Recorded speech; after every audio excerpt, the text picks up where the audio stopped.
हाय, good morning. Last class में हमने preparation पर छोड़ा था। प्रिपरेशन कार्बोक्सिलिक एसिड की हम कर रहे थे और आज अब जो हम शुरू करेंगे कुछ बची हुई प्रिपरेशंस हैं कार्बोक्सिलिक एसिड की।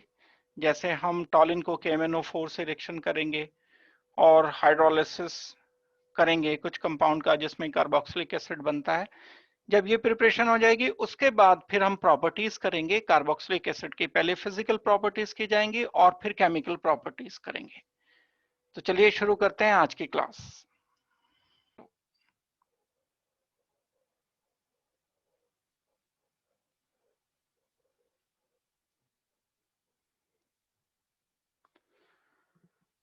तो फर्स्ट प्रिपरेशन मैंने आपको बताई आज की क्लास की। एक प्रिपरेशन तो इससे पहले हम करते चले आ रहे हैं, बहुत सारी प्रिपरेशंस की हमने। कौन कौन सी प्रिपरेशंस की अभी तक?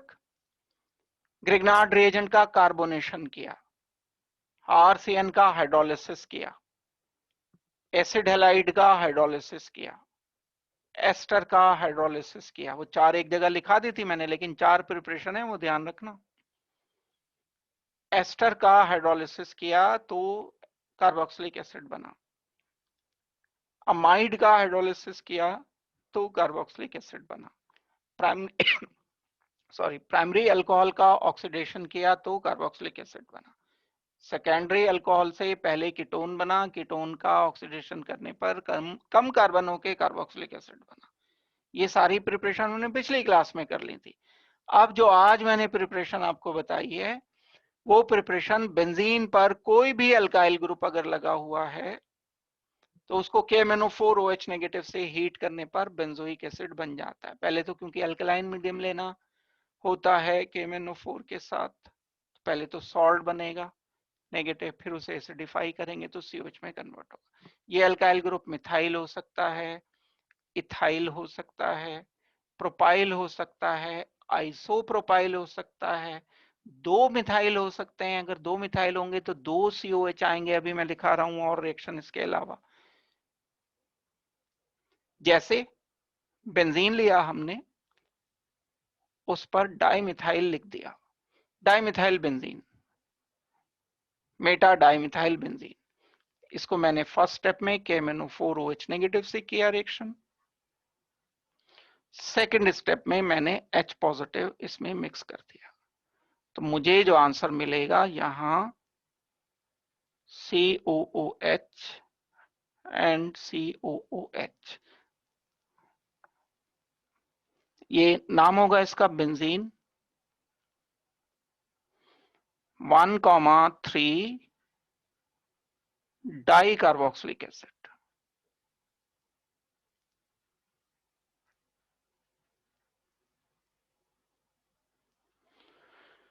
एक पोजीशन, दो पोजीशन, तीसरी position benzene di carboxylic. Common name इसका टेराथेलिक एसिड है।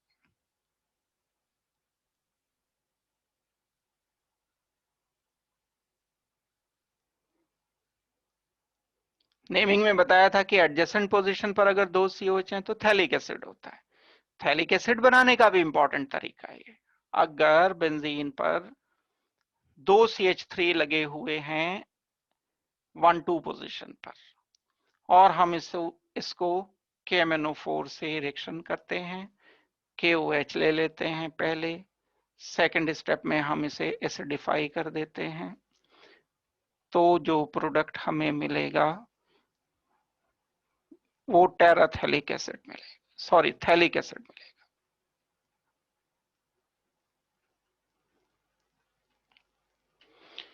यहां अब मैं चेंज कर रहा हूं कुछ। ये तो हमारी प्रिपरेशन हो गई, लेकिन कुछ और ग्रुप्स हैं एल्काइल ग्रुप के अलावा जो हम यहां यूज कर सकते हैं।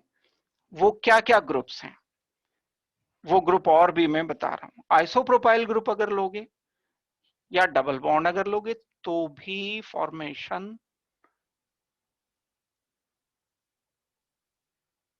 बस इसे तो बेंजीन पर KMnO4 को बेंजीन पर कार्बन चाहिए। अगर कार्बन इसे मिल गया किसी भी फॉर्मेट में तो ये इसको COH में ही कन्वर्ट करता है, KMnO4 OH नेगेटिव, HCl, ये बेंजोइक एसिड बन जाएगा, बेंजीन COH। बाय प्रोडक्ट कुछ भी बने, वही जो टॉलिन में बना था, सेम प्रोडक्ट्स रहेंगे यहाँ, बस कार्बन होना चाहिए। दो होते, एक CH3 होता यहाँ, एक C डबल बॉन्ड C होता, तो इधर COH मिल जाते। एग्जाम्पल के लिए अब मैं लिख रहा हूं यहाँ बेंजीन CH, 2 लिख दिया मैंने, 2 लिख दिया, फिर इधर CH2 लिख दिया, फिर इधर CH2 लिख दिया, इसको कंबाइन कर दिया। इक्विवेलेंट किसके हो गया ये स्ट्रक्चर? इसके इक्विवेलेंट हो गया। बेंजीन भाई 4 ही तो कार्बन है, 1 2 3 4, वही 4 कार्बन, 1 2 3 4। इसको जब हम KMnO4 से रिएक्शन करते हैं OH नेगेटिव की प्रेजेंस में, फॉलोड बाय H पॉजिटिव, तो ये COH बनेगा। ये तो पहले भी टूट जाता था बॉन्ड, ये तो दूसरे कार्बन से अभी भी टूटेगा। यहाँ कुछ भी बने बाय प्रोडक्ट, लेकिन हमें आंसर थैलिक एसिड लिखना होगा। बेंजीन COH, बेंजीन COH, इसका नाम होगा थैलिक एसिड। और देखो इसके अलावा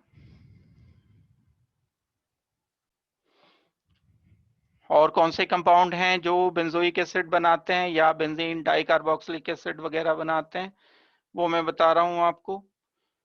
जैसे बेंजीन लिया हमने और इस पर C double bond oxygen CH3 ले लिया, इसे कहते हैं एसिटोफिनोन।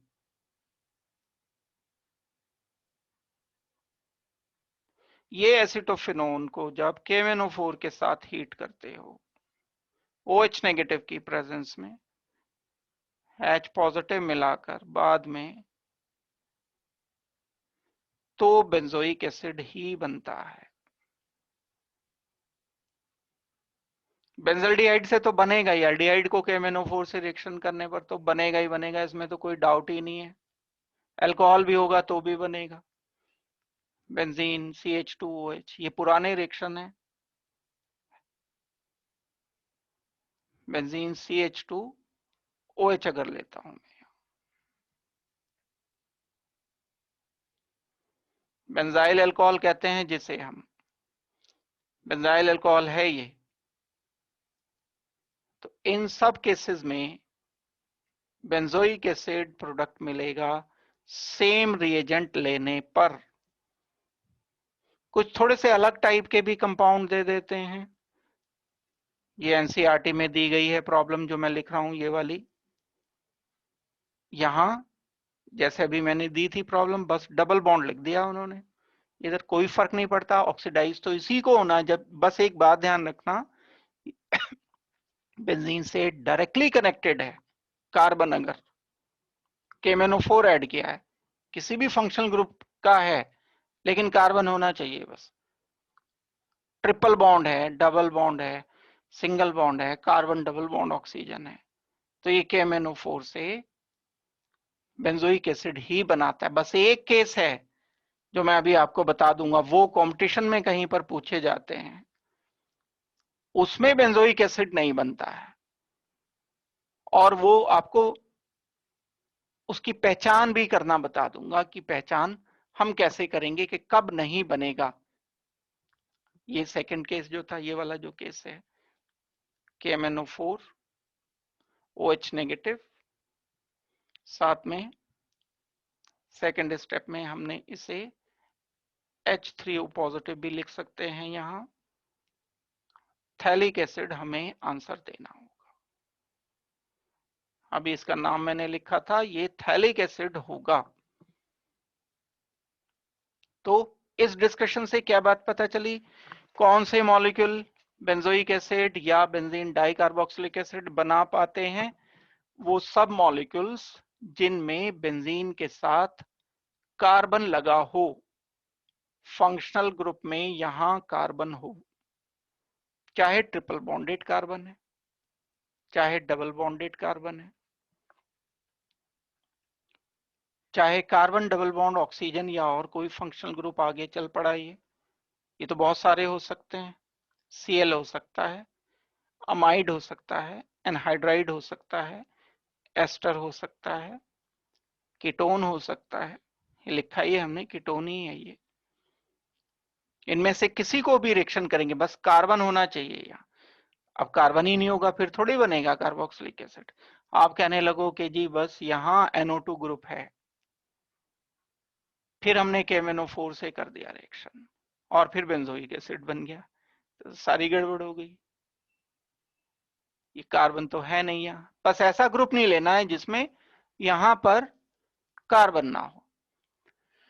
अच्छा, एक केस ऐसा आता है बस जिसमें कार्बन होता है बेंजीन के साथ, लेकिन वो बेंजोइक एसिड नहीं बनाता। वो केस कौन सा है वो मैं आपको बता रहा हूं। ये इंपॉर्टेंट प्रॉब्लम है आपकी कॉम्पिटिशन के लिए, बोर्ड में शायद ही आए और आने को पता भी नहीं, आजकल चीजें चेंज हो रही हैं। अगर बेंजीन पर ऐसा कोई कार्बन है जो टर्शरी है, CH3 CH3 CH3, अब ये ऑक्सीडाइज नहीं होने वाला है, इसमें बेंजोइक एसिड नहीं बनता, लेकिन दूसरी तरफ आपने KMnO4 ऐड कर दिया, OH नेगेटिव ऐड कर दिया, आपने हीट किया, नॉर्मल इतना हीट किया जितना आप सारे केसेस में कर रहे थे, तब तो कोई रिएक्शन नहीं होगा। लेकिन अगर आपने हीट करना शुरू कर दिया, आपने डिसाइड कर लिया कि हम तो रिएक्शन करके ही हटेंगे, हीट करना शुरू किया और ड्रास्टिक कंडीशन रख दी,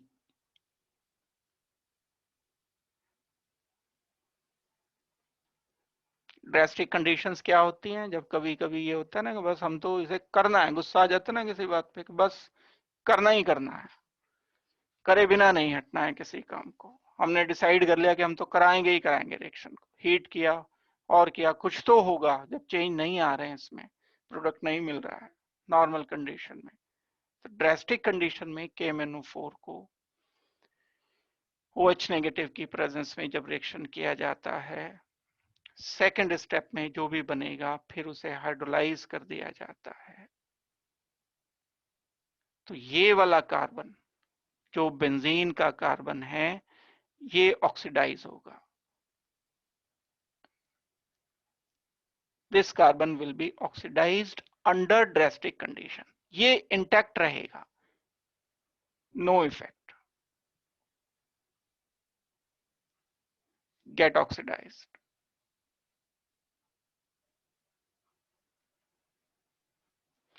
और हमें आंसर लिखना चाहिए, ये तो जू का तू रहा।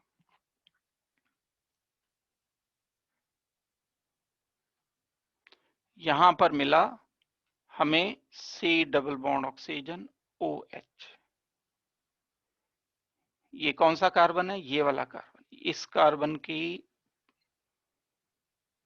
जो स्थिति है वो ये है, इस कार्बन को, ये कार्बन हम कह रहे हैं। ये बाकी CH3 CH3 CC, ये जो बाय प्रोडक्ट बनेंगे बाद में वो अलग रहेंगे। ये कार्बन अलग हो जाएगा बेंजीन के, ये कार्बन ये अलग हो जाएंगे। कोई भी बाय प्रोडक्ट बनाए उससे फिलहाल हमें मतलब नहीं है, उतनी डिटेल में हम जा नहीं रहे हैं रिएक्शन की। यूं तो अगर इसी के डिटेल में चले गए तो पूरा लेक्चर, इसमें मैकेनिज्म भी है, इसके मैकेनिज्म हम इसके टच नहीं कर रहे हैं ऑक्सीडेशन के। तो ये सब जो हमने ऑक्सीडेशन लिए बेंजोइक एसिड बनाने के लिए या बेंजीन डाई कार्बोक्सिलिक एसिड बनाने के लिए हमने रिएक्शन किए। तो अब बहुत सारे जो रिएक्शंस हैं वो हम इन्हें कर सकते हैं। जैसे हमने ये प्रिपरेशन की, ये प्रिपरेशन हो गई पूरी आपकी, एक प्रिपरेशन ये रहती थी, वो मैंने आपको बता दी। इसमें क्वेश्चन किस तरह से, किस तरीके के क्वेश्चन आएंगे? मान लो आपको क्वेश्चन दे दिया जाए, यही वाले जो हमने अभी रिएक्शन पढ़ा है उस पर क्वेश्चन दे दिया गया अगर आपको, तो हाउ कैन यू कन्वर्ट, ये एनसीईआरटी का क्वेश्चन मैं दे रहा हूं आपको।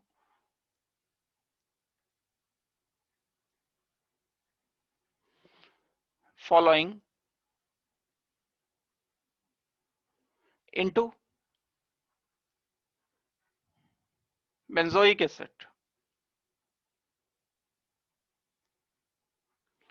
फर्स्ट दिया आपको इथाइल बेंजीन,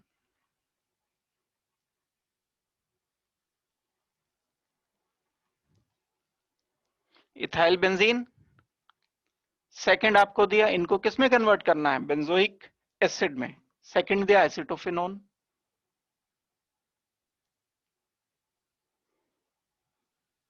देखो ये क्वेश्चन है एनसीईआरटी का, as it is copy paste कर रहा हूं मैं। अब कम से कम आपको नाम तो पता, कि किसी को एसिडोफिनोन ही नहीं पता, कोई फायदा नहीं बाकी सब कुछ पता होने का, वो इस सेक्शन को कर ही नहीं पाएगा। नाम की प्रैक्टिस करनी पड़ेगी, याद रखने पड़ेंगे ये। थर्ड ब्रोमोबेंजीन से बनाना है हमें बेंजोइक एसिड।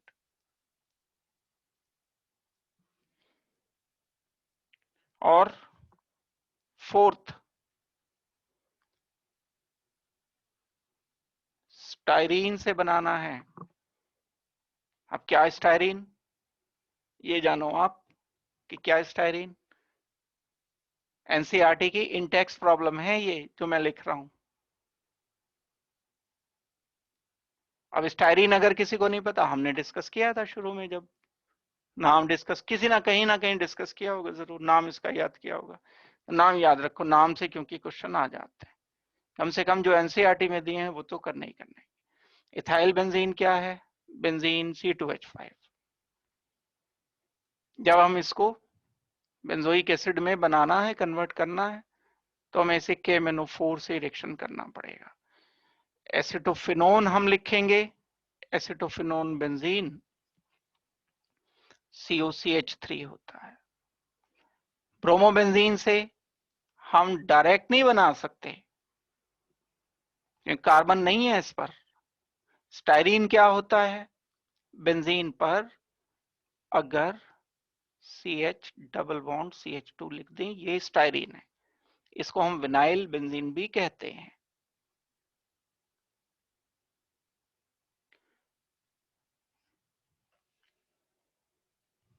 और इसका यूपीएससी नेम 1 फिनाइल, 1 पोजीशन पर बेंजीन लगा है, 1 and 2, 1 phenyl ethene, 1 phenyl ethene, ये आईयूपीएससी नेम है। फर्स्ट केस में हम क्या करें, अभी कराया ये तो अभी कर ही लोगे। KMnO4 के साथ हीट किया, H पॉजिटिव बाद में ऐड कर दिया, बेंजोइक एसिड बन गया। ये भी अभी किया है हमने, KMnO4 ऐड किया, H पॉजिटिव किया, बेंजोइक एसिड बन गया। इसमें क्या करेंगे, इसमें ऐड करेंगे magnesium ether.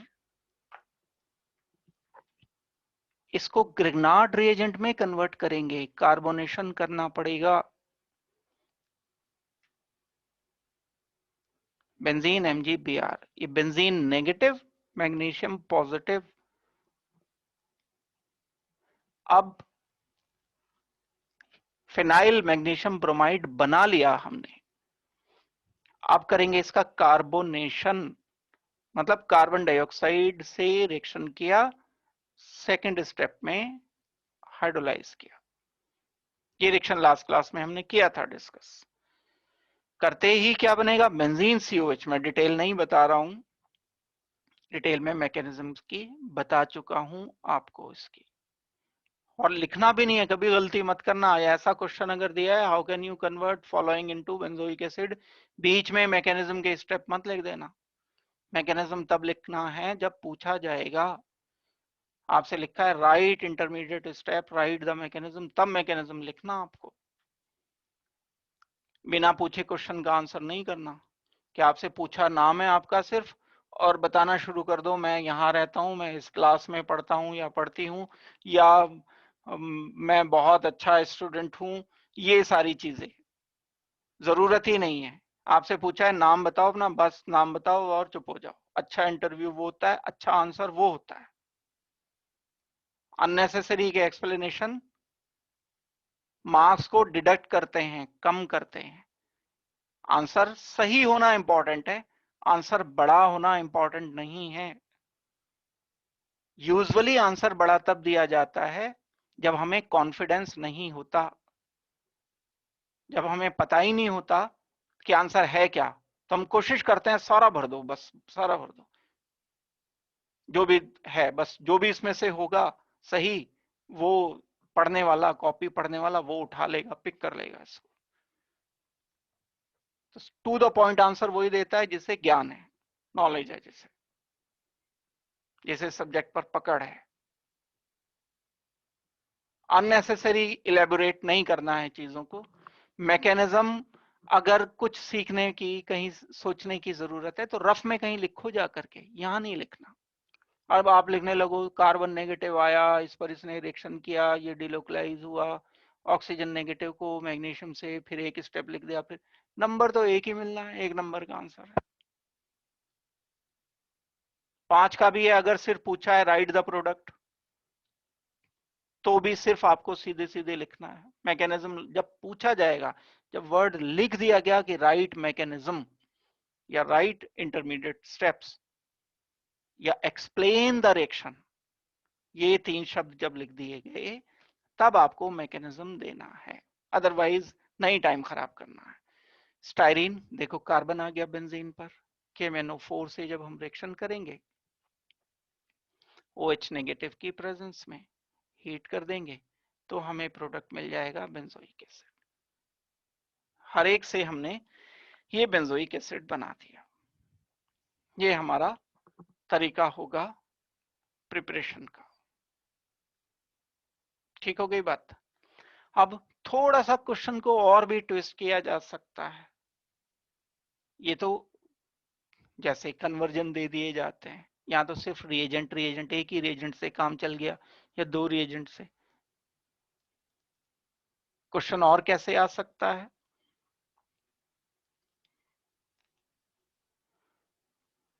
How do you prepare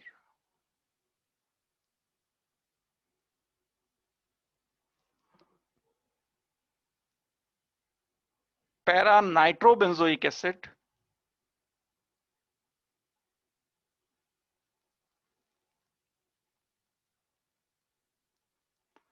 from benzene?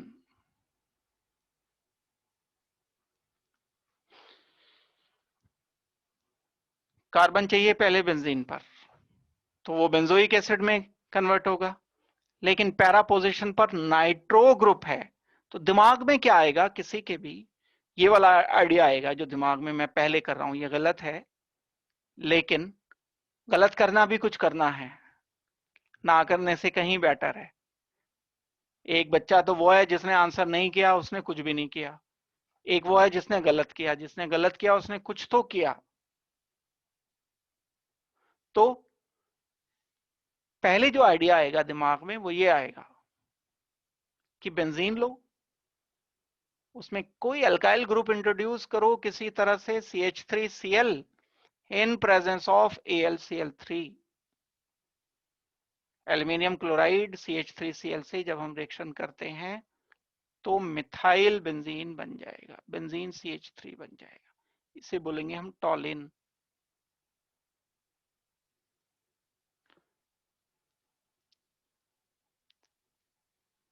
अब इसका कर दिया ऑक्सीडेशन, KMnO4 से हमने इसे हीट किया, फिर H पॉजिटिव से रिएक्शन किया तो बेंजोइक एसिड बन गया।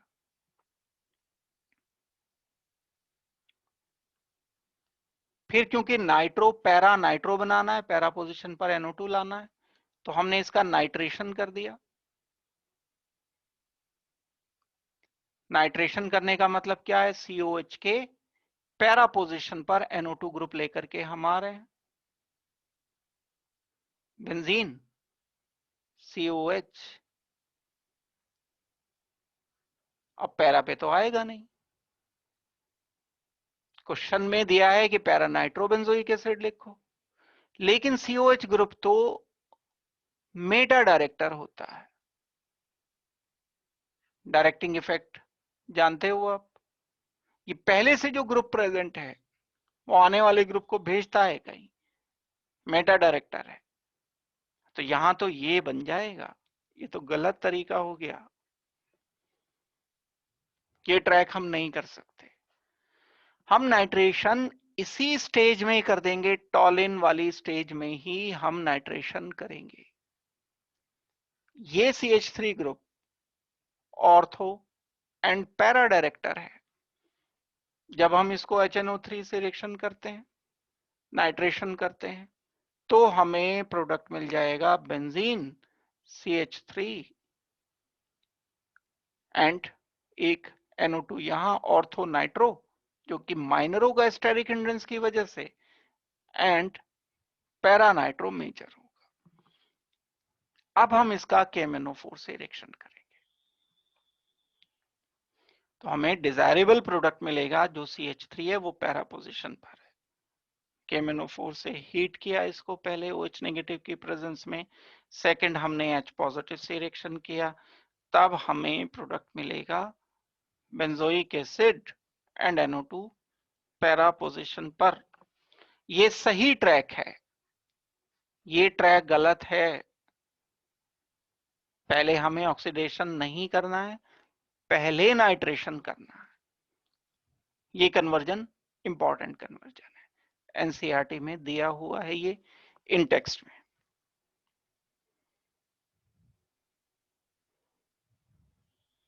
क्लियर हो गई ये बात ये अच्छी तरह से।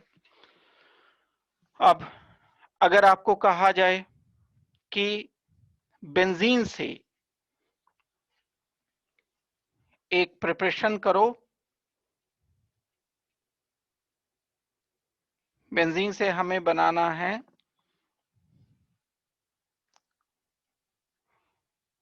क्वेश्चन ही करा रहा हूं मैं, ये प्रिपरेशन पर based.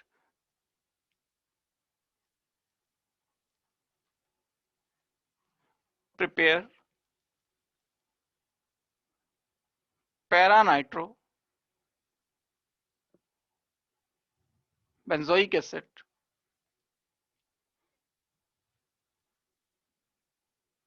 From bromobenzene.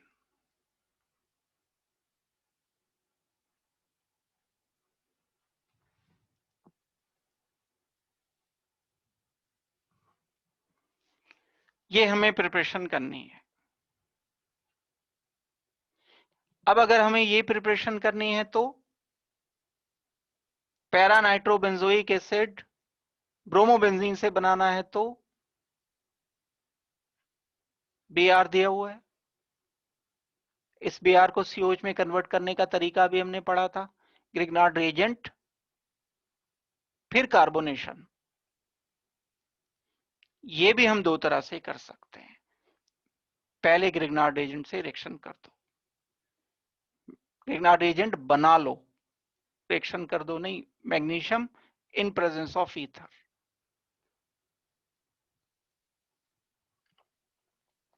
Benzene MgBr बना, कार्बोनेशन कर दिया, CO2 से रिएक्शन किया, followed by treatment with H positive, benzoic acid बन जाएगा बेंजीन COOH बन गया। अब नाइट्रेशन कर दो, क्योंकि ये ग्रुप मेटा डायरेक्टर है, तो लेकिन ये तो पैरा बनाना था हमें, वही ट्रैक हो गया, वही गलती हो गई जो पहले हो रही थी, तो ये फॉलो नहीं किया जाएगा। HNO3 H पॉजिटिव से हीट करेंगे तो हमें प्रोडक्ट मिलेगा, लिख ही रहा हूं मैं क्योंकि इसकी जगह पैरा की जगह मेटा भी दिया जा सकता है, तो ये ट्रैक करेक्ट होगा। यहां लिखेंगे आप COH NO2, ये हमारा आंसर नहीं है, ये तो मेटा नाइट्रोबेंजोइक एसिड है। दूसरा वे क्या है, मैं इस ब्रोमोबेंजीन को HNO3 से रिएक्शन कर दूं, ये ऑर्थो पैरा डायरेक्टर होता है। डायरेक्टिंग इफेक्ट ध्यान रखने आपको। Ortho and para director, HNO3 से हीट करने पर ortho bromo and para bromo product मिलेगा।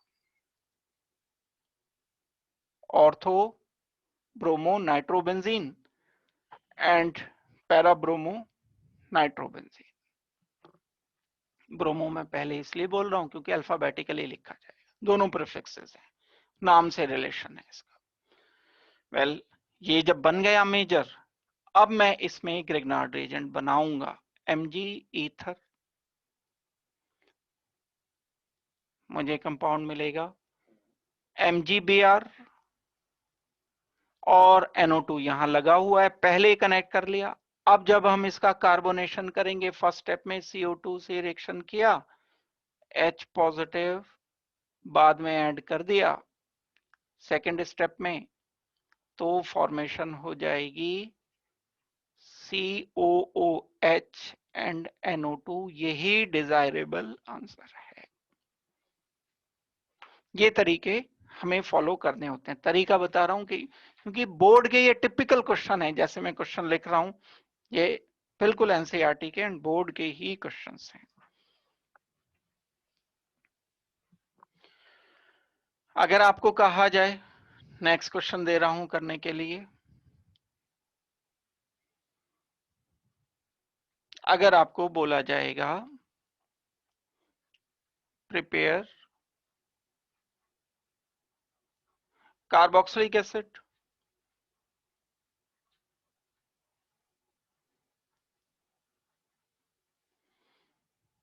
फ्रॉम इथाइल प्रोपेनोएट, अब ये क्या चीज है, यहां हमें नाम पता होना चाहिए इसका। ये एस्टर है, इथाइल प्रोपेनोएट।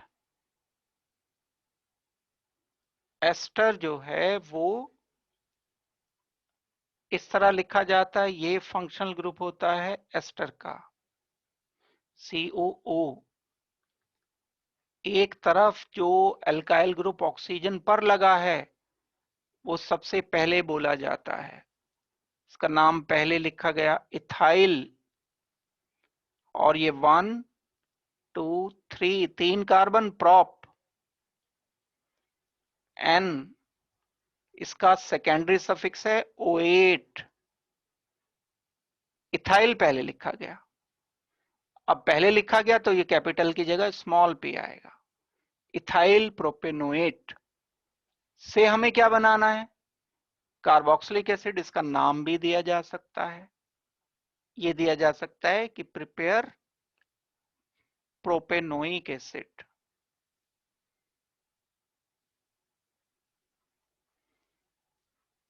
तो अब ये खुद सोचना होगा। अब यहां सोचने की कई बातें हैं। पहले IUPAC नेम से स्ट्रक्चर लिख लो। IUPAC नेम से हमने स्ट्रक्चर लिखा, ये लिखा गया एक स्ट्रक्चर। अब जब ये स्ट्रक्चर लिखा गया, हम प्रोपेनोइक एसिड कैसे बनाएं, इसका हाइड्रोलिसिस करके। एस्टर है, वाटर H पॉजिटिव, और उसके साथ वार्म करना पड़ेगा इसको, हाइड्रोलाइज ये होगा OH and H, ethanol propanoic acid बन गया। एक तरफ हमें आंसर क्या मिला, प्रोपेनोइक एसिड, और दूसरी तरफ आंसर क्या मिला, इथेनॉल। यही हमें बनाना था। तो ये क्वेश्चन हो गया। ये इस टाइप के बहुत क्वेश्चन आते हैं बोर्ड में, ध्यान रहे, ये पक्का करना है, बहुत इंपॉर्टेंट प्रॉब्लम है। एस्टर के हाइड्रोलिसिस पर बेस्ड बहुत प्रॉब्लम मिलती हैं, जो अभी ये सारी प्रॉब्लम, इससे पहले वाले मैंने जो क्वेश्चंस दिए हैं, ये आपके बोर्ड के लिए बहुत इंपॉर्टेंट है। इन्हीं को ऑब्जेक्टिव में कन्वर्ट करके यही क्वेश्चन, जब तक बोर्ड के पक्के नहीं होंगे इरेक्शन, कंपटीशन कोई चांस नहीं है कि आप कर लो। कोई अलग अलग स्ट्रीम नहीं है कि कंपटीशन में बहुत अच्छा कर दिया, बोर्ड में खराब कर दिया, सिरे से पॉसिबल ही नहीं है। कहानियां सुनी होंगी आपने, वो मैं भी सुनता हूँ, मुझे भी बताते हैं बहुत लोग कि जी बोर्ड में तो पास नहीं हो पाया और मेन में बड़े अच्छे नंबर आ गए। ये सब कहानी है, कोरी कहानी है, मुझे कोई नहीं मिला आज तक ऐसा डायरेक्ट बराह रास्त, बिल्कुल सीधे नहीं मिला मुझे कोई कि जिसने मुझे मार्कशीट ला के दिखाई हो कि देखो जी मेन मेरा क्वालिफाई है और बोर्ड में मेरे 50% है। जीरो चांस, हो ही नहीं सकता ऐसा। कोई बोलता है, झूठ बोलता है, अफवाहें होती हैं, दुनिया में बहुत अफवाहें चल रही हैं। सच को पहचानना सीखो। ऐसा नहीं हो सकता है जिसका एनसीईआरटी पक्का है। केमिस्ट्री में तो यही है, बाकी सब्जेक्ट का मैं नहीं जानता। एनसीईआरटी जिसका पक्का है उसी का, हाँ अगर सिलेबस ही कोई अलग आप कंपटीशन दे रहे हो वो बात एक अलग है, लेकिन बात मैं कर रहा हूँ मेंस की, एडवांस की, नीट की, इनकी मैं बात कर रहा हूँ। जिसका एनसीईआरटी पक्का है वही ये कर पाएगा। वो दूसरा स्टेप है, जिसका पहला ही स्टेप सही नहीं पड़ा उसी पे फिसल गया तो वो दौड़ में क्या जीतेगा फिर। ये तो हो सकता है बोर्ड में बहुत अच्छा हो गया, मेंस में नहीं हुआ, लेकिन ये नहीं हो सकता मेंस में बहुत अच्छा हो गया बोर्ड में नहीं हुआ। तो रेट डिटरमिनिंग स्टेप है ये, काइनेटिक्स की बात अगर करते हो तो रेट को डिसाइड करता है, ये पहला फेज है। इसे पक्का कर लोगे, जो लोग बहुत अच्छे से एनसीईआरटी पढ़ लेते हैं उनका तो वैसे ही हो जाता है। मेंस और नीट तो आधे से ज्यादा तो वैसे ही हो जाता है। तो ये जो रिएक्शन है ये बोर्ड में भी आते हैं और यही इन्हीं के ऑब्जेक्टिव बना दिए जाते हैं। अब इसी को मैं सेम क्वेश्चन को ऑल्टर कर रहा हूं, चेंज कर रहा हूं। प्रिपेयर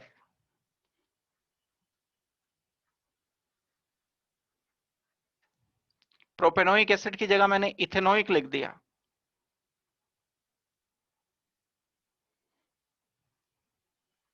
फ्रॉम एस्टर सेम रखा, इथाइल प्रोपेनोएट।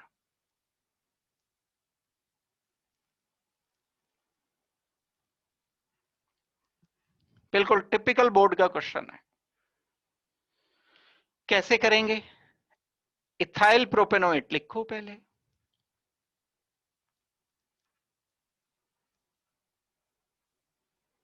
लिख दिया हमने। इसका हाइड्रोलिसिस कर दो, हाइड्रोलिसिस कर दिया हमने, प्रोपेनोइक एसिड बना। ये तो बनाना नहीं था, हमें तो क्या बनाना था? Ethanoic acid.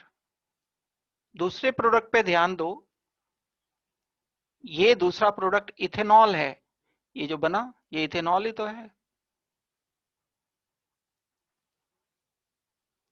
इसको इथेनॉल को अलग निकालो, इसे KMnO4 से रिएक्शन करो। सेकंड स्टेप में H पॉजिटिव से रिएक्शन करो। भाई प्राइमरी अल्कोहल है, प्राइमरी अल्कोहल का ऑक्सीडेशन करने पर पहले एल्डिहाइड, एल्डिहाइड से एसिड बन जाएगा। कौन सा एसिड बनेगा? सेम कार्बन का, दो कार्बन है, दो ही कार्बन का एसिड हमें चाहिए। ये बन गया इथेनोइक एसिड। थोड़ा सा चेंज करना पड़ेगा। तो ये चीजें आपको तब आएंगी जब रिएक्शन करोगे, लिखो, करो, सोचो। जब लिखोगे, बार बार लिखोगे तो ऐसे फिर ये आइडियाज तब क्लिक करेंगे। क्वेश्चन हो किधर को भी ट्विस्ट जाता है, ये किधर को भी करा देते हैं क्वेश्चंस। वेल, एक पार्ट हमने ये किया और ये इसकी प्रिपरेशन का पार्ट था। क्वेश्चन के मैंने बस ये सैंपल दिए हैं, करने तो बहुत हैं आपको क्वेश्चंस। इसके बाद हम अगर प्रॉपर्टीज पर आते हैं, प्रॉपर्टीज ऑफ कार्बोक्सिलिक एसिड, तो दो टाइप की प्रॉपर्टीज होंगी, एक फिजिकल प्रॉपर्टीज हो जाएंगी, एक केमिकल प्रॉपर्टीज हो जाएंगी। जो इनके फिजिकल स्टेट है, जो लोअर एलिफेटिक कार्बोक्सिलिक एसिड है, एलिफेटिक अभी आपको बताया था RCOH, लोअर जिसमें कम कार्बन एटम्स हैं, ये कलरलेस लिक्विड होते हैं, स्मेल इनकी पंजेंट होती है। घर में, खाने में, किचन में विनेगर होता है, विनेगर की स्मेल होती है, वो एसिटिक एसिड होता है, CH3COH का बहुत डाइल्यूट सोल्यूशन होता है। वैसी पंजेंट स्मेल होती है कार्बोक्सिलिक एसिड्स की। विनेगर जो फूड प्रोडक्ट, चाइनीज फूड में बड़ा इस्तेमाल होता है, विनेगर जो होता है। तो हायर मेंबर्स हैं वो कलरलेस वैक्सी सॉलिड्स हैं, गैस नहीं होते ये, क्योंकि इनमें इंटरमॉलिक्यूलर इंटरेक्शन काफी ज्यादा हैं। ये कार्बोक्सिलिक एसिड है तो हाइड्रोजन बॉन्ड बनाएगा, हाइड्रोजन बॉन्ड बनाएगा। लेकिन अगर 2 कार्बन का, 3 कार्बन का, 4 कार्बन का एल्केन है तो वो गैस है। 2 कार्बन का कार्बोक्सिलिक एसिड है तो वो लिक्विड है। ये हाइड्रोजन बॉन्ड बना रहा है, इसलिए ये हाइड्रोजन बॉन्ड नहीं बना पाता है, इंटरमॉलिक्यूलर फोर्सेस वीकर हैं, इसलिए गैस है। तो लोअर कार्बोक्सिलिक एसिड या कार्बोक्सिलिक एसिड जितने भी होते हैं स्टार्ट ही लिक्विड से होते हैं, गैस नहीं होते। Lower alkane, lower alkene, lower alkynes gaseous होते हैं। एसिटिलीन गैस होता है, इथीन, प्रोपीन गैस होते हैं। हैवी होने के बाद वो लिक्विड आएंगे। 5 कार्बन से, 6 कार्बन से हाइड्रोकार्बन लिक्विड होने शुरू होते हैं, वो भी हाई प्रेशर पर। जो एलपीजी घर में गैस होती है वो 5-6 कार्बन की होती है, ब्यूटेन, आइसोब्यूटेन होती है ना, और उसे हाई प्रेशर पर करते हैं, हेक्सेन पर जाकर के लिक्विड बनता है परफेक्टली नॉर्मल टेम्परेचर पर। तो ये बात समझने की जरूरत है कि लोअर एलिफेटिक कार्बोक्सिलिक एसिड जो होते हैं वो लिक्विड होते हैं, पंजेंट ऑर्डर इनका होता है। और जो हायर जिसमें कार्बन ज्यादा है वो वैक्सी सॉलिड है। यानी अगर कभी बॉइलिंग पॉइंट का आपसे ऑर्डर पूछा जाएगा तो आप क्या ऑर्डर बताओगे? ये बताओगे HCOH बॉइलिंग पॉइंट कम, CH3COH के थोड़े ज्यादा, प्रोपेनोइक एसिड के और ज्यादा, और ज्यादा हो जाएंगे ब्यूटेनोइक एसिड के। कार्बन बढ़ते गए, बॉइलिंग पॉइंट बढ़ता चला गया, मॉलिक्यूलर मास बढ़ जाने की वजह से। सॉल्युबिलिटी जो है, सॉल्युबिलिटी में भी वही 2 पार्ट की बात आती है, R C double bond oxygen OH।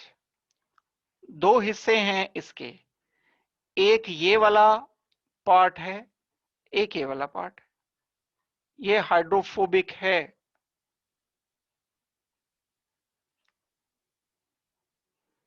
ये काफी ज्यादा हाइड्रोफिलिक है।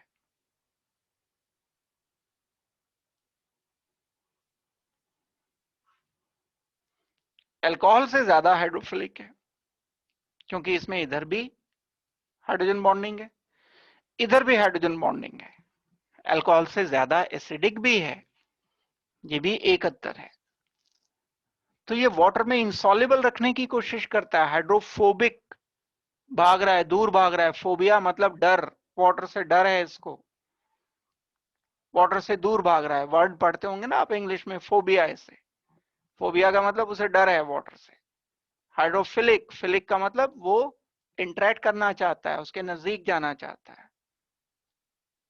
हाइड्रोफिलिक मींस वाटर में डिजोल्व रखने की कोशिश करेगा, वाटर से दूर भगाने की कोशिश करेगा।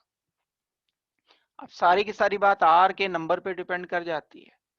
एक कार्बन है कम हाइड्रोफोबिक, थोड़ा सा ज्यादा और ज्यादा और ज्यादा, जैसे जैसे कार्बन बढ़ते चले जा रहे हैं सॉल्युबिलिटी कम होती चली जा रही है।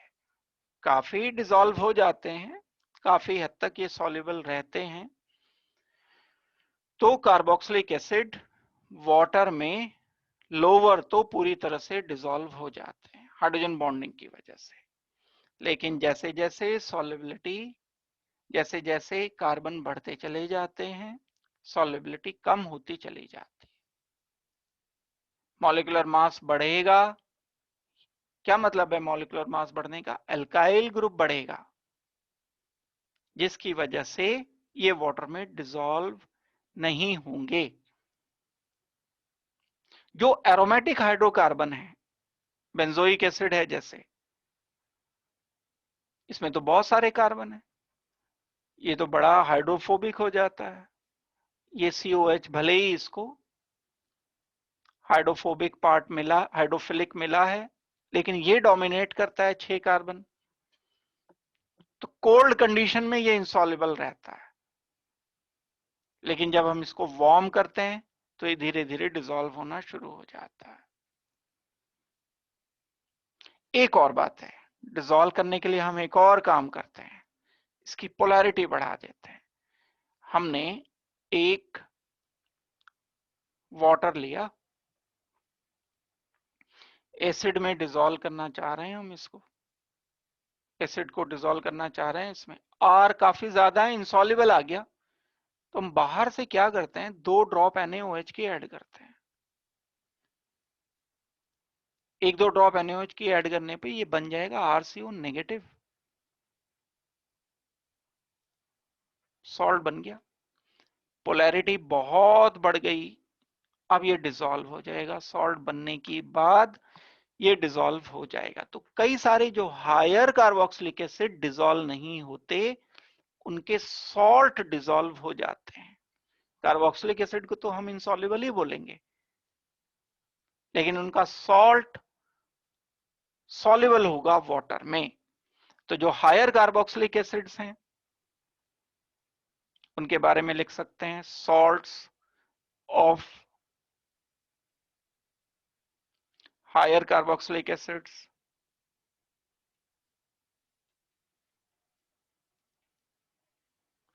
Are soluble in water।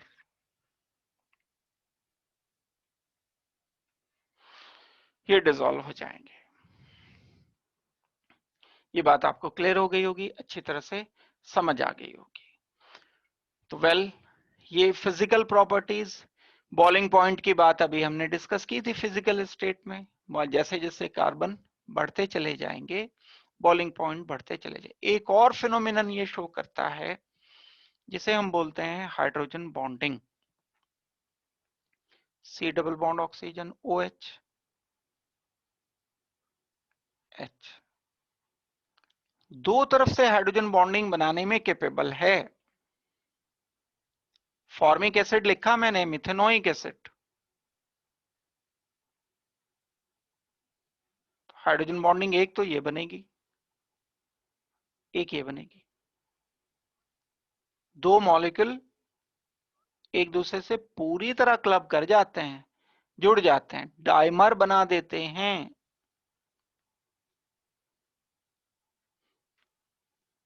Acetic acid, benzoic acid, methanoic acid, ये सब मॉलिक्यूल आपस में एक दूसरे से कंबाइन होकर फॉर्मेशन करते हैं किस चीज की, डाइमर की। तो अब जैसे आपने सॉल्यूशन वाला चैप्टर याद करो, हम elevation in boiling point, depression in freezing point consider करते थे। उसमें इनफैक्ट क्या करते थे हम, उसमें मॉलिक्यूल जो एसोसिएट हो जाते हैं, colligative properties, colligative properties number of particle पर डिपेंड करती हैं। दो ये कंबाइन कर जाएंगे, जब ये दो कंबाइन कर जाएंगे तो एबनॉर्मल मॉलिक्यूलर मास निकलते हैं इनके। तो ये एक इशू ये आता है इसमें। तो ये बात आपको ध्यान देनी चाहिए कि ये डाइमेराइजेशन शो करते हैं। यहां अगर मैं एसिटिक एसिड लिख दूंगा CH3CH3 तो भी डाइमेराइजेशन होगा, बेंजीन COH बेंजोइक एसिड लिख दूंगा इधर तो भी डाइमेराइजेशन होगा। डाइमर फॉर्मेशन करने की इनकी टेंडेंसी होती है।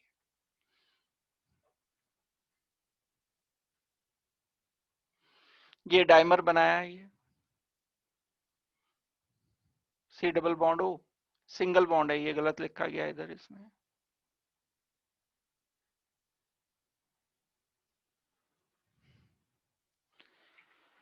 ये फिजिकल प्रॉपर्टी है। एसिड स्ट्रेंथ की बात आती है, ये बड़े काम का है। एसिड स्ट्रेंथ, अगर हमें एसिड स्ट्रेंथ कंपेयर करनी है, C double bond oxygen OH R group है। अगर कोई इलेक्ट्रॉन विड्रॉइंग ग्रुप हम इसमें लगाते हैं, कौन कौन से इलेक्ट्रॉन विड्रॉइंग ग्रुप्स? क्लोरीन है, ब्रोमीन है, OH है, NH2 है, या NO2 ग्रुप है, CHO ग्रुप है, CN ग्रुप है, इन सब में इलेक्ट्रॉन नेगेटिव एलिमेंट है। ये इलेक्ट्रॉन अपनी तरफ खींचेंगे, जिसकी वजह से ये स्ट्रॉन्गर एसिड हो जाएगा, ये सेम R वाले कार्बोक्सिलिक एसिड से। इससे भी कम होगा जिसमें हम कोई इलेक्ट्रॉन रिलीजिंग ग्रुप का इंट्रोडक्शन करेंगे। कोई इलेक्ट्रॉन रिलीजिंग ग्रुप हमने इसमें कनेक्ट कर दिया, ER मतलब इलेक्ट्रॉन रिलीजिंग ग्रुप, जैसे एल्काइल ग्रुप, बस ये तो एक ही है। जितने ज्यादा एल्काइल ग्रुप उतना वीकर एसिड, जितने ज्यादा इलेक्ट्रॉन विड्रॉइंग ग्रुप इस आर में उतना स्ट्रॉन्गर एसिड। ये रेफरेंस है, यहां कुछ भी नहीं है, ना तो विड्रॉइंग ना रिलीजिंग। अब देखो इसको, जैसे ये कार्बन COOH है, यहां क्लोरीन लगा दिया एक मैंने, ज्यादा एसिडिक है COOH के कंपैरिजन में, जिसमें कुछ भी नहीं लगा है, बस हाइड्रोजन है। फर्दर यहां COOH, एक इलेक्ट्रॉन रिलीजिंग ग्रुप CH3 लगा दिया, प्रोपेनोइक एसिड हो गया ये, acetic acid, and 2 chloro ethanoic acid. तो ये एसिड स्ट्रेंथ का ऑर्डर लिखा है। बड़ी इंपॉर्टेंट प्रॉब्लम्स हैं भाई, ये बहुत बहुत इंपॉर्टेंट प्रॉब्लम्स हैं। ये कंसेप्ट बताया मैंने अभी, क्वेश्चन तो बहुत मिलेंगे इस पर। एसिड स्ट्रेंथ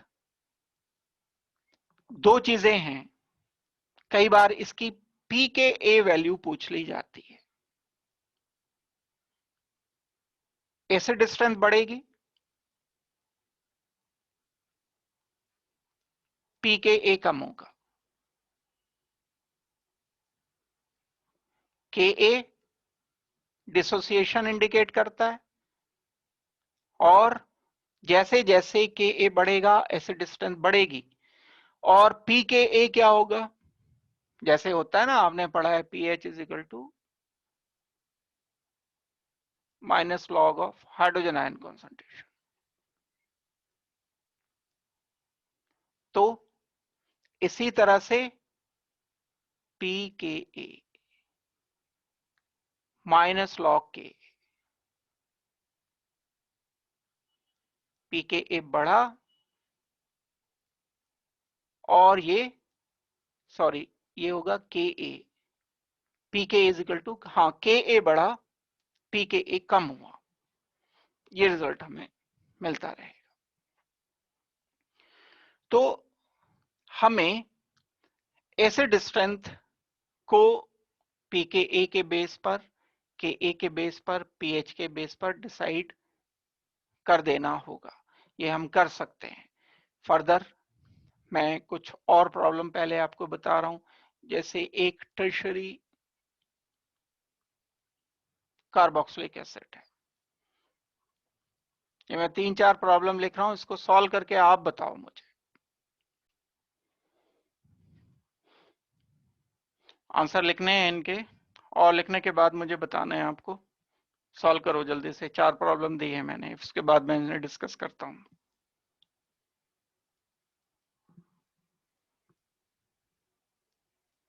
बता रहा हूं मैं, ये वन है, 3 इलेक्ट्रॉन रिलीजिंग ग्रुप लगे हुए हैं इसमें।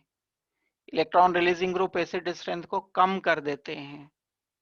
इसमें 2 रिलीजिंग ग्रुप लगे हुए हैं, इसमें सिर्फ एक रिलीजिंग ग्रुप लगा हुआ है। तो सबसे ज्यादा एसिडिक, सबसे कम एसिडिक। सेकंड केस में क्लोरीन इलेक्ट्रॉन विड्रॉइंग ग्रुप है, ये अपनी तरफ खींचकर एसिड स्ट्रेंथ को बढ़ा देगा। ये क्लोरीन 2 हैं, 2 क्लोरीन लगे होने का मतलब है ये ज्यादा विड्रॉ करेंगे, ये 3 क्लोरीन 3 गुना ज्यादा विड्रॉ करेंगे, 3 बार विड्रॉ कर रहे हैं, तो सबसे ज्यादा एसिड विड्रॉइंग ग्रुप क्या करेंगे, एसिड स्ट्रेंथ बढ़ा देते हैं। तो ये सेकंड हो गया, ये थर्ड हो गया, ये फोर्थ हो गया। सबसे ज्यादा एसिडिक, उससे कम, उससे कम, सबसे कम। अब यहां ये एक एक ही ग्रुप हैं, लेकिन सबसे ज्यादा इलेक्ट्रोनेगेटिव है फ्लोरीन, उससे कम इलेक्ट्रोनेगेटिव क्लोरीन, उससे कम ब्रोमीन, सबसे कम आयोडीन। एसिड स्ट्रेंथ सबसे ज्यादा से कम, सबसे कम।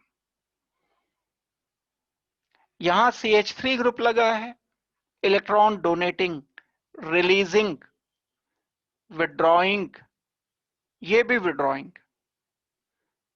Cl is less withdrawing.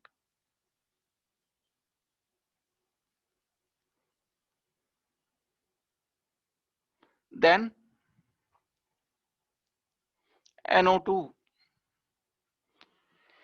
जितना NO2 विड्रॉइंग होता है उससे कम विड्रॉइंग होता है Cl, तो सबसे ज्यादा होगा ये NO2 वाला सेकंड, फिर होगा ये थर्ड, और सबसे कम होगा फर्स्ट।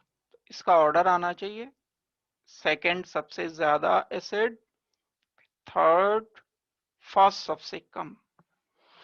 ये एसिड स्ट्रेंथ का ऑर्डर रहेगा।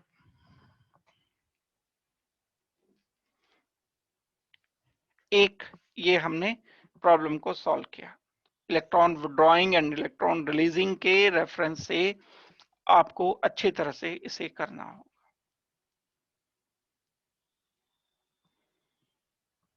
ठीक हो गई बात ये।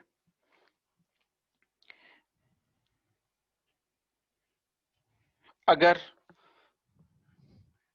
हम कुछ प्रॉब्लम्स बेंजीन की करते हैं, जैसे बेंजीन दिया गया COH, इस पर एक CH3 ग्रुप लगा दिया, इस पर एक NO2 ग्रुप लगा दिया। इलेक्ट्रॉन विड्रॉइंग एसिड स्ट्रेंथ बढ़ाएगा, इलेक्ट्रॉन डोनेटिंग एसिड स्ट्रेंथ कम कर देगा। ये रेफरेंस 1 2 3, सबसे ज्यादा थर्ड, फिर 2 हो गया, और सबसे कम हो जाएगा 1।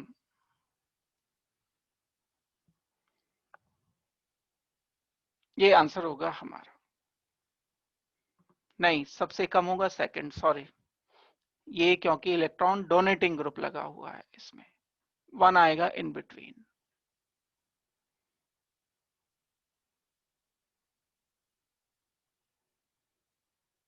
इलेक्ट्रॉन डोनेटिंग ग्रुप इसकी एसिड स्ट्रेंथ को कम करेगा, तो ये सबसे वीकर होगा, ये ज्यादा होना चाहिए कुछ, और सबसे ज्यादा होगा थर्ड।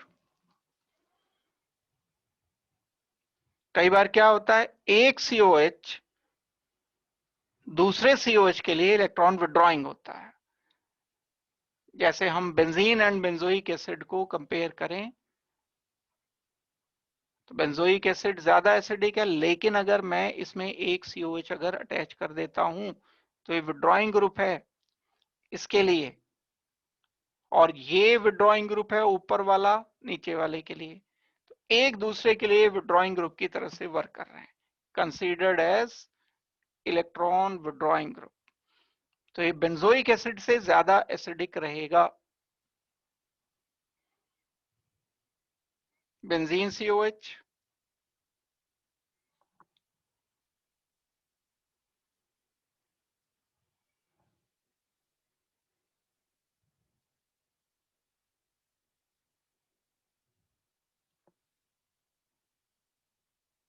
यहां पर कुछ नहीं है, बस हाइड्रोजन है, इसको हम ज्यादा एसिडिक बताएंगे।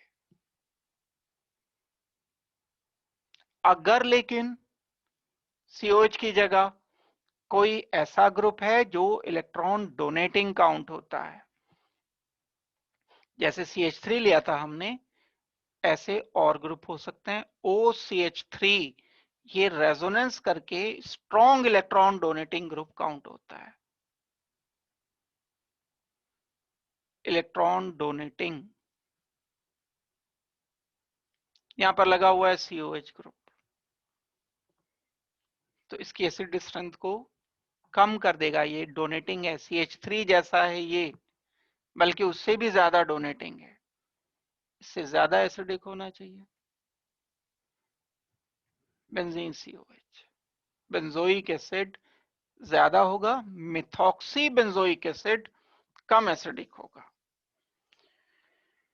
तो ये ऑर्डर्स जितने भी हैं एसिड स्ट्रेंथ के, इंपॉर्टेंट ऑर्डर हैं आपके लिए, इनको अच्छी तरह से कर लेना होगा आपको। तो अब हम इसकी केमिकल प्रॉपर्टीज पर आते हैं। केमिकल प्रॉपर्टीज इसकी जो हैं उनको डिस्कस करते हैं। एसिड स्ट्रेंथ से ही करते हैं एसिड वाला। तो केमिकल प्रॉपर्टीज में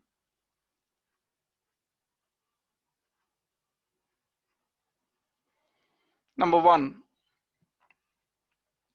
कार्बोक्सिलिक एसिड के वो रिएक्शंस हम करेंगे जिसमें ये ऑक्सीजन हाइड्रोजन बॉन्ड टूटता है। ये अल्कोहल में हम कर चुके हैं, जिन लोगों ने अल्कोहल ढंग से पढ़ लिया है वो सोच पाएंगे इसको, ऑक्सीजन हाइड्रोजन बॉन्ड टूट जाएगा। ये कौन कौन से करते थे हम? एस्टेरिफिकेशन, ग्रिग्नार्ड एजेंट से रिएक्शन, ऑक्सीजन हाइड्रोजन टूट जाता था। और कौन सा करते थे? रिएक्शन विद मेटल, सोडियम से रिएक्शन करेंगे, ये H हट जाएगा। वही रिएक्शन सेम यहां होंगे। अगर मैं इसको सोडियम मेटल से रिएक्शन करता हूं तो RCOONA बनेगा, प्लस हाइड्रोजन लिबरेट होगा, H2 हट जाएगा। यही अल्कोहल में होता था, कुछ नया काम नहीं किया। अल्कोहल तो है ही ना ये, इसमें एक थोड़ा सा फर्क है, ये अल्कोहल से तो बहुत ज्यादा एसिडिक होता है कार्बोक्सिलिक एसिड। COH की एसिड स्ट्रेंथ ये पहले डिस्कस कर दिया था, क्योंकि रेजोनेंस करता है ना ये H हटने के बाद नेगेटिव, तो ये स्ट्रॉन्ग एसिड है, एसिड स्ट्रेंथ हमने लिखी है। तो इसका एक कॉन्सिक्वेंस क्या निकलता है कि अल्कोहल तो NaOH से रिएक्शन नहीं करते। बड़ी इंपॉर्टेंट बात है ये, अल्कोहल NaOH से कोई प्रोडक्ट नहीं बनाते हैं, लेकिन जो कार्बोक्सिलिक एसिड है वो NaOH के साथ रिएक्शन देते हैं। तो कार्बोक्सिलिक एसिड क्या रिएक्शन देगा NaOH के साथ? सॉल्ट बनाएगा। ये बेस है, एसिड है, एसिड बेस रिएक्शन करके RCOONA प्लस वाटर बना देंगे। ये रिएक्शन 2 हैं जिसमें सॉल्ट बनता है। यही रिएक्शन अगर मैं NaOH की जगह COH ट्वाइस से करता हूं, COOH, अब CaOH ट्वाइस में 2 OH हैं, इसमें एक H है, तो कार्बोक्सिलिक एसिड 2 लेने पड़ेंगे मुझे। कंपाउंड बन जाएगा RCOO negative Ca2 positive, calcium salt of carboxylic acid plus H2, ये कंपाउंड मिला हमें। तो जो कार्बोक्सिलिक एसिड है उस कार्बोक्सिलिक एसिड के रिएक्शन मेटल के साथ और बेस के साथ हो सकते हैं। अल्कोहल का रिएक्शन मेटल से सिर्फ होगा, NaOH से नहीं होगा। और ये रिएक्शन याद होना चाहिए आपको अच्छी तरह से कि हम डिस्टिंक्शन में यूज करते थे, alcohol and carboxylic acid NaOH से अलग अलग तरीके से रिएक्ट करेंगे, तो इस रिएक्शन को यूज करते हैं हम डिस्टिंक्शन में।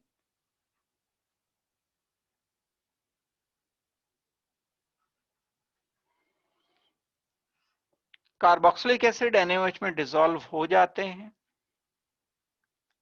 अल्कोहल NaOH में डिसॉल्व नहीं होते, सॉल्ट नहीं बना पाते, क्योंकि ये एक बड़ा इंपॉर्टेंट रिएक्शन है डिस्टिंक्शन वाला। एक और बात बता रहा हूं, तो ये हमने इसमें क्या किया, वो बॉन्ड तोड़ा जो ऑक्सीजन हाइड्रोजन बॉन्ड था।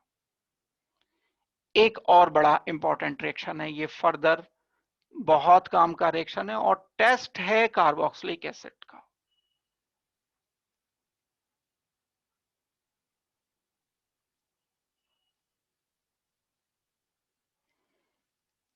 सोडियम बाइकार्बोनेट लेते हैं हम, ये भी बेसिक है नेचर में, RCOH एसिड है, प्लस सोडियम बाइकार्बोनेट NaHCO3,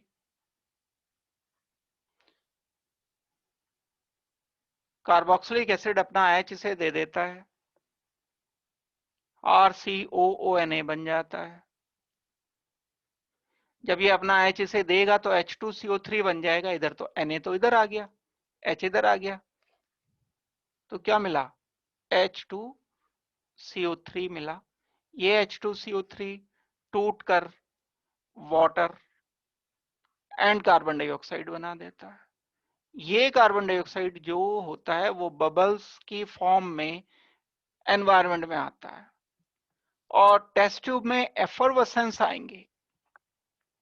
हमें टेस्ट करना है कार्बोक्सिलिक एसिड का, RCOH है इसमें लिक्विड, हमने इसमें सोडियम कार्बोनेट ऐड कर दिया, बाइकार्बोनेट NaHCO3 ऐड करने पर एकदम से तेजी से कार्बन डाइऑक्साइड के बबल्स एफरवेसेंस की तरह एनवायरनमेंट में आएंगे, जैसे कोल्ड ड्रिंक खोलते हैं ना, बिल्कुल कोक, बबल्स तेजी से निकलते हैं, वो कार्बन डाइऑक्साइड ही होती है, वो एफरवेसेंस ही है।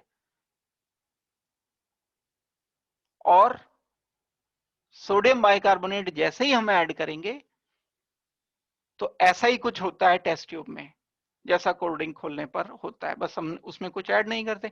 वो हाई प्रेशर पर, हेनरीज लॉ पढ़ा है आपने सोल्यूशन में, हाई प्रेशर पर हमने कार्बन डाइऑक्साइड को उसमें डिसॉल्व करके रख रखा है, जैसे ही ढक्कन खोला तो प्रेशर लो हो जाता है, सारी कार्बन डाइऑक्साइड लिक्विड में से बाहर आने की कोशिश करती है। और अगर अच्छी तरह शेक करते हो, मतलब मॉलिक्यूल घूम रहे हैं, तो और भी ज्यादा तेजी से निकलेंगे बाहर। सोडियम बाइकार्बोनेट ऐड करने पर केमिकल रिएक्शन होता है एसिड में, CO2 बनता है, और एफरवेसेंस वर्ड जो मैं यूज कर रहा हूं, यही वर्ड टेक्निकली यूज लैब में भी जो आप प्रैक्टिकल करते हो उसमें भी बड़ा ये एफरवेसेंस वर्ड इस्तेमाल होता है। अल्कोहल ये काम नहीं करते। अगर हम ROH लेते हैं तो ये तो वीक एसिड जब हम इसमें सोडियम बाइकार्बोनेट ऐड करेंगे NaHCO3, नो एफरवेसेंस,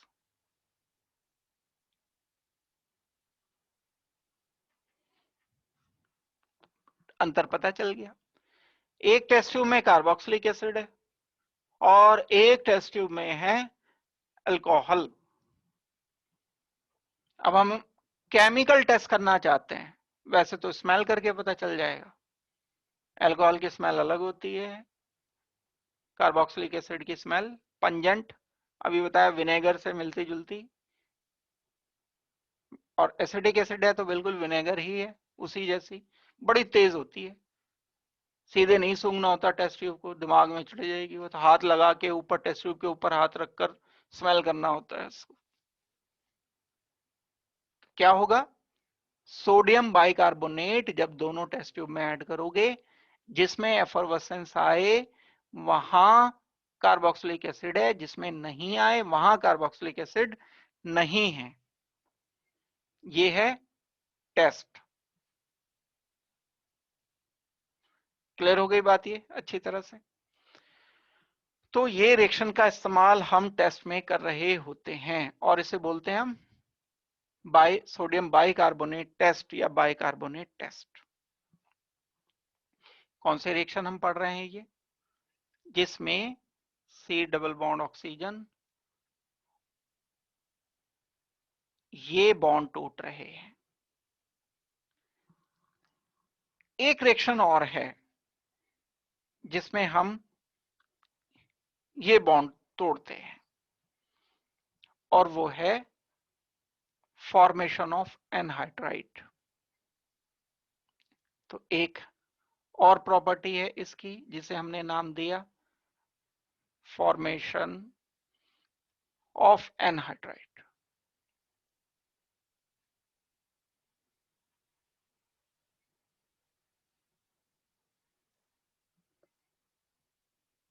एनहाइड्राइड क्या होते हैं? RCOOH, C double bond oxygen R है। हमने बनाया कैसे था एनहाइड्राइड से एसिड? हाइड्रोलाइज कर दिया था, इधर H इधर OH आ गया था, वापस वाटर निकाल के वापस एनहाइड्राइड बन जाएगा। Formation of anhydride from carboxylic acid.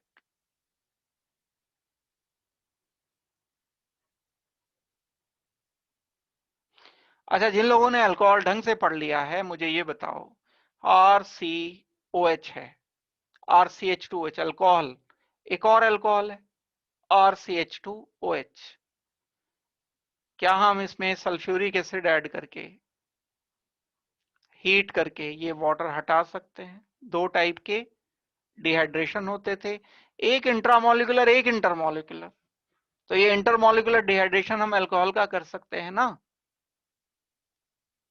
क्या बन जाता है? ईथर बन जाता है।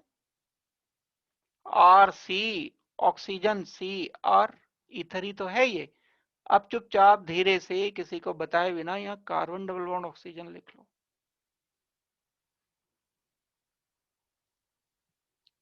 अभी भी ईथर बनेगा, उस ईथर में भी कार्बन डबल बॉन्ड ऑक्सीजन लिख देना तो एनहाइड्राइड हो जाएगा। क्या लिखूंगा मैं? R C double bond oxygen, oxygen C double bond oxygen R, ये है एनहाइड्राइड फॉर्मेशन। और ये है डिहाइड्रेशन, -H2O किया है हमने। रिएजेंट भी सेम ही रखते हैं, कॉन्सेंट्रेटेड सल्फ्यूरिक एसिड ले सकते हैं हम। जैसे हमने दो अल्कोहल से वाटर हटा दिया था, ऐसे दो कार्बोक्सिलिक एसिड से भी वाटर हटा सकते हैं। भाई OH OH ग्रुप तो है ही अल्कोहल जैसे, इसमें भी तो यहां पर से भी वाटर हटाया जा सकता है। और इस रिएक्शन को नाम क्या दोगे? डिहाइड्रेशन। जैसे अल्कोहल लिखते थे तो ऑफ अल्कोहल की जगह कार्बोक्सिलिक एसिड लिखना।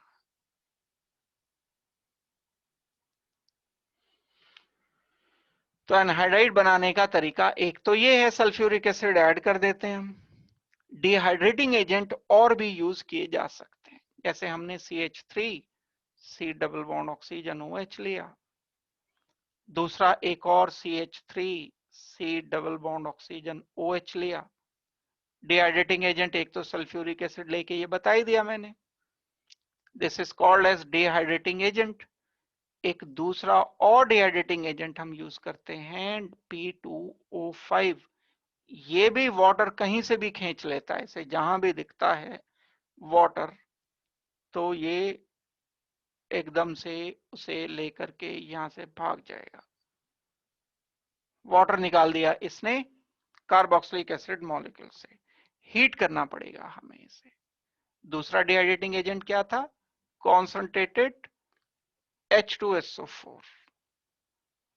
हमें आंसर मिला एनहाइड्राइड CH3Cu।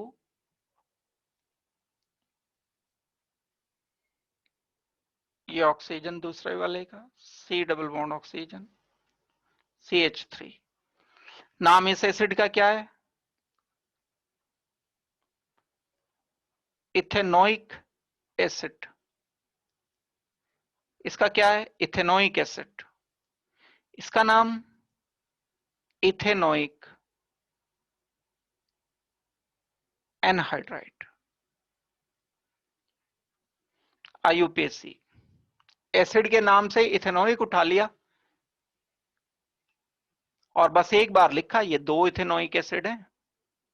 एनहाइड्राइड लिखने का मतलब अंडरस्टूड है कि दूसरी तरफ भी सेम है, तो ये सिमेट्रिकल एनहाइड्राइड, दोनों तरफ अगर सेम होंगे, अलग होंगे तो क्या है वो बता दूंगा मैं जब नाम आएगा कोई तो, लेकिन दोनों तरफ अगर सेम ये ग्रुप्स हैं इधर और इधर, बस एक बार लिखना है। और क्या लिखना है? जिस एसिड से बना है, इथेनोइक 1 और 2, इथेनोइक एनहाइड्राइड। IUPAC नेम ये इसका हो गया। एनहाइड्राइड में हमें 2 कार्बोक्सिलिक एसिड मॉलिक्यूल्स यूज करने होते हैं। और देखो, एक मॉलिक्यूल मेरे पास है benzene, C double bond oxygen OH, C double bond oxygen OH। अब ये 2 नहीं है, थैलिक एसिड है, ये बड़ी इंपॉर्टेंट प्रॉब्लम है ये।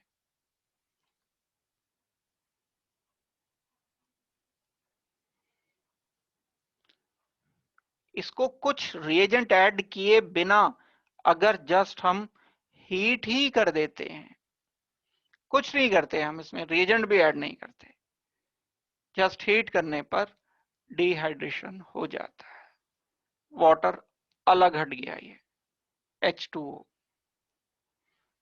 क्या बचा रह गया? बचा रह गया यहां benzene, C double bond oxygen, ये वाला ऑक्सीजन लिख रहा हूं मैं, C double bond oxygen, phthalic acid,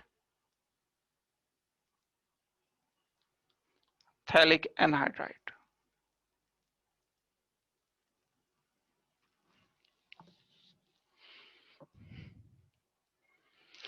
important बात है ये रिएक्शन इंपॉर्टेंट रिएक्शन है। अच्छा, इसमें हमने एक ऑक्सीजन हाइड्रोजन बॉन्ड तो तोड़ा ही है, दूसरे एसिड, 2 एसिड यूज होते हैं इसमें, एक का ऑक्सीजन हाइड्रोजन बॉन्ड हमने तोड़ दिया।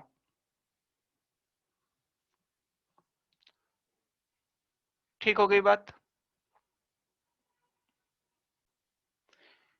फॉर्मेशन ऑफ एनहाइड्राइड के बाद हम कार्बोक्सिलिक एसिड से एस्टर बना सकते हैं और हम इसको बोलेंगे एस्टेरिफिकेशन। नेक्स्ट जो भी नंबर इसका आ रहा है, तीसरा या चौथा, पहला हमने NaOH से सोडियम से रिएक्शन किया, दूसरा हमने एनहाइड्राइड बनाया, एक टेस्ट किया, फिर एनहाइड्राइड बनाया, थर्ड, फोर्थ नंबर हो गया ये हमारा फॉर्मेशन ऑफ एस्टर।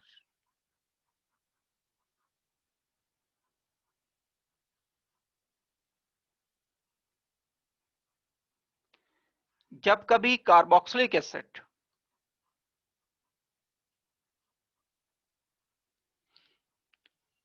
अल्कोहल के साथ मिक्स किए जाते हैं और कैटलिस्ट H पॉजिटिव ऐड किया जाता है, उसके साथ इसे हीट किया जाता है, तो एक एस्टर बन जाता है। ये भी बड़े इंपॉर्टेंट रिएक्शन में से एक रिएक्शन है। इस प्रोसेस को बोलते हैं हम एस्टेरिफिकेशन।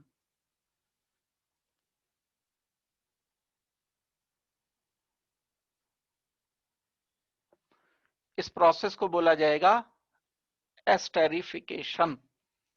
ये जो एस्टेरिफिकेशन प्रोसेस है, ये कॉन्सेंट्रेटेड एसिड की प्रेजेंस में होता है। मैंने H पॉजिटिव लिखा है सिर्फ,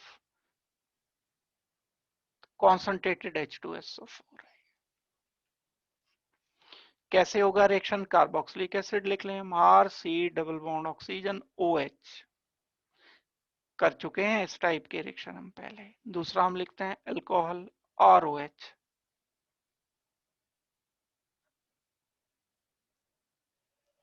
जब हम एसिड लेते हैं तो कार्बोक्सिलिक एसिड का रिमूव होता है OH और अल्कोहल का रिमूव होगा H।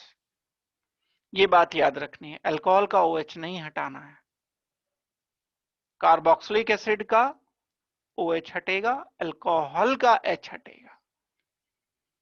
जब हम इसको ड्राई एसिड के साथ या कॉन्सेंट्रेटेड एसिड के साथ। वाटर नहीं होना चाहिए, अगर वाटर है तो बैकवर्ड चल पड़ेगा रिएक्शन। एस्टर का हाइड्रोलिसिस हो जाएगा, अगर वाटर ज्यादा है फिर एसिड बन जाएगा। एसिड बनाने में हमने रिएक्शन यूज किया है, तो इसमें मुझे आंसर लिखना होगा एस्टर। और सी डबल बॉन्ड ऑक्सीजन, इसका OH अलग हो गया और यहां दूसरी तरफ आ गया ऑक्सीजन R, और जो इसका H है वो यहां आ गया। ये भी डिहाइड्रेशन का एग्जाम्पल है। वाटर तो हटा ही है ना यहां से भी, ये वाटर ही तो आ गया अलग हट करके, तो इसको हम डिहाइड्रेशन नाम दे सकते हैं।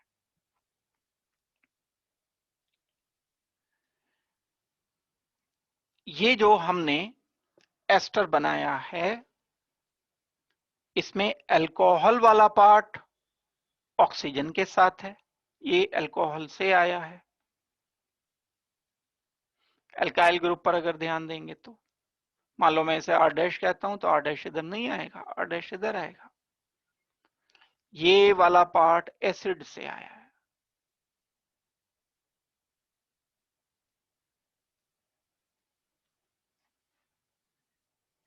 तो जैसे आपको बोला जाए एसिटिक एसिड या प्रोपेनोइक एसिड लिख रहा हूं, चलो एसिटिक तो बहुत कॉमन है, बार बार यूज करते ही हो। प्लस साथ में हम यूज करते हैं एक प्रोपेनॉल,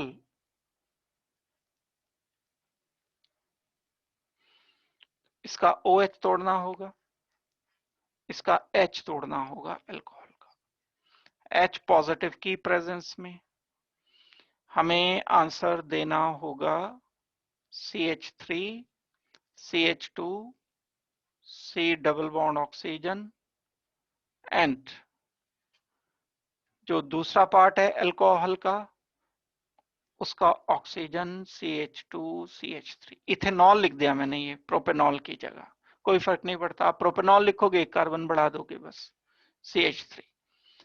इसका नाम होगा इथाइल, स्पेस लिखेंगे, फिर प्रोपेनोएट, कार्बन नंबर 1 2 3,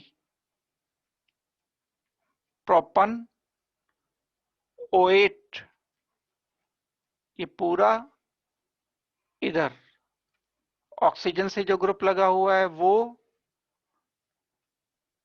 पहले नंबर पर पहले लिखा जाएगा ये इथाइल प्रोपेनोएट।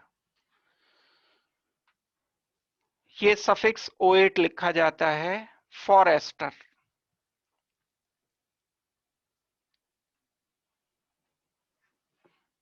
इस अल्काइल ग्रुप को जो भी है एज इट इज पहले लिखना है, और कार्बन गिनना है, कार्बन डबल बॉन्ड ऑक्सीजन वाला भी प्रोपेनोएट लिखा है, ये नाम हो जाएगा इसका। जैसे हमने एनहाइड्राइड साइक्लिक बनाया था, ये एस्टर भी हम साइक्लिक बना सकते हैं। Benzene C double bond oxygen OH CH2 OH, alcohol का हटाएंगे H, कार्बोक्सिलिक एसिड का OH, वाटर माइनस कर दिया, हटा के लिखा डिहाइड्रेशन, इधर H2O लिख दिया हमने।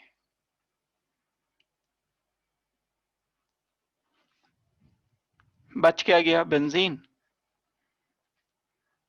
C double bond oxygen oxygen CH2, ester है ये, साइक्लिक है ये। यहां डबल बॉन्ड ऑक्सीजन आता अगर तो एनहाइड्राइड बन जाता, ये थैलिक एनहाइड्राइड होता, लेकिन ऑक्सीजन नहीं है यहां, साइक्लिक एस्टर है।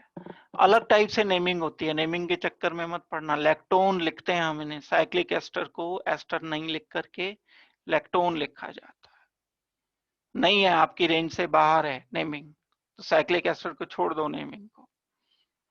बोर्ड के लिए, इवन कंपटीशन के लिए नहीं साइक्लिक एस्टर की नेमिंग आती है। तो ओपन चेन की करनी है, जितनी आ रही है वो मैंने आपको बता दी है। लेकिन साइक्लिक एस्टर ये प्रोड्यूस हुआ with in the molecule, acid भी है अल्कोहल भी है। एक हमें अगर CH3 CCH3 CH3 C double bond oxygen OH दिया जाता है, प्लस दूसरा अल्कोहल दिया जाता है CH3OH दिया जाता है। H पॉजिटिव से हमने रिएक्शन किया, हीट किया। कंपैरिजन कर रहा हूं, एक इंपॉर्टेंट कंपैरिजन। सेकंड केस में मैंने क्या किया, CH3 C double bond oxygen OH लिया, प्लस एक मैंने यहां CH3OH ही ले लिया। ये दोनों कॉमन है, ये मैंने चेंज कर दिए, ये स्टेरिकली हिंडर्ड एस्टर लिया, सॉरी कार्बोक्सिलिक एसिड लिया।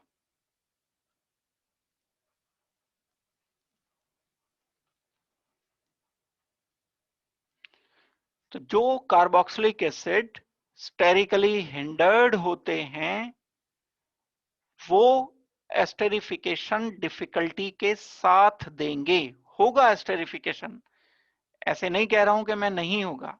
कार्बोक्सिलिक एसिड का OH, अल्कोहल का H हट गया, इसका OH, इसका H हट गया, तो बन तो गया यहां पर एस्टर। लेकिन ये आसानी से बना, CH3 C double bond oxygen OH, और दूसरा हमने पार्ट लिखा ऑक्सीजन CH3, और साथ में यहां H इसका, वाटर एंड मिथाइल इथेनोएट। जबकि दूसरे केस में हमने क्या किया, आंसर लिखा CH3 ऑक्सीजन, और जो दूसरे वाला पार्ट था हमारा C डबल बॉन्ड ऑक्सीजन, इस कार्बन पर 3 CH3, प्लस साथ में इसका OH और H आ गया। ये एस्टर बना, ये भी एस्टर बना। ये डिफिकल्ट है, बस इतना जो मैं बताना चाह रहा हूं, एक नई बात आपको बताना चाह रहा हूं, ये डिफिकल्ट होगा। क्यों होगा? स्टेरिक हिंड्रेंस की वजह से होगा। जो स्टेरिकली हिंडर्ड कार्बोक्सिलिक एसिड होते हैं या अल्कोहल होते हैं वो डिफिकल्टी से रिएक्शन देते हैं। किसके कंपैरिजन में? जो लेस स्टेरिकली हिंडर्ड होंगे। ये चारों तरफ से घिरा हुआ नहीं है COH, इसको तो 3 CH3 ने घेर रखा है, इसको 1 CH3 ने घेरा है। तो ये रिएक्शन कंपैरेटिवली इजी होना चाहिए। तो यहां तक आज की क्लास में मैं आपको करा रहा हूं, और अगली क्लास में आई होप कि ये कार्बोक्सिलिक एसिड डेरिवेटिव पूरा हो जाएगा, और इसको अच्छी तरह से करना, प्रैक्टिस करना, इसकी लिख करके प्रैक्टिस करना। एनसीईआरटी के क्वेश्चन सब्जेक्टिव लगाना पहले, ऑब्जेक्टिव करने से पहले। पहले सब्जेक्टिव क्वेश्चन लगाओ, फिर ऑब्जेक्टिव क्वेश्चन करना आप लोग। तो आज की क्लास मैं यहीं पर पूरी कर रहा हूं, नेक्स्ट क्लास में हम इससे आगे करेंगे।